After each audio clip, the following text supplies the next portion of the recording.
Ambassador, Chancay Port, as you said, is a China investment here in Peru, but it's also an opportunity for every country that is related to Peru directly, in fact, with the foreign trade agreements, including the US.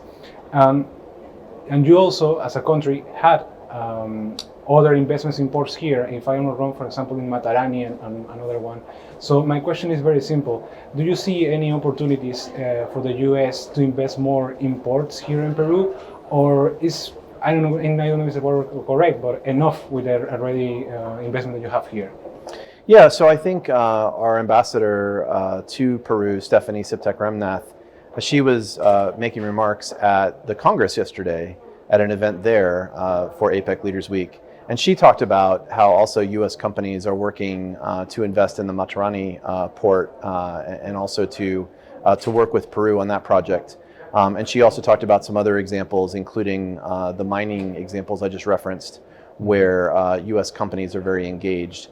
And so I think, we're always looking for different opportunities where we can work with Peru or work with other trade and investment partners to build closer collaboration through project-based work.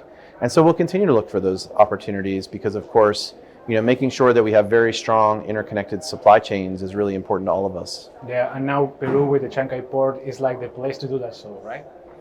Well, I think that, again, we have lots of partners here in Latin America. We have lots of partners around the Asia-Pacific region. We're watching all of the latest economic trends, and so we'll be following that and see what kind of new opportunities it might create. And Ambassador, what can we expect about this reunion that has been announced between President Biden and the President of China, Xi Jinping? Because I understand, obviously, that is the last reunion that President Biden is going to have with him.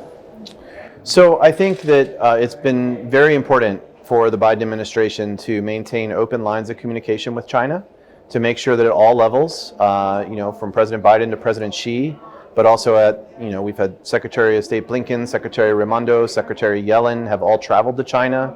We have welcomed Chinese ministers to the United States, even including last year during our APEC US host year, we welcomed a number of Chinese delegations to the United States. And so, I think open lines of communication is one very important piece. But I think it's also very important that we are strategic competitors, but we need to be strategic competitors in a responsible way. Este programa llega gracias a PUC, ENGIE.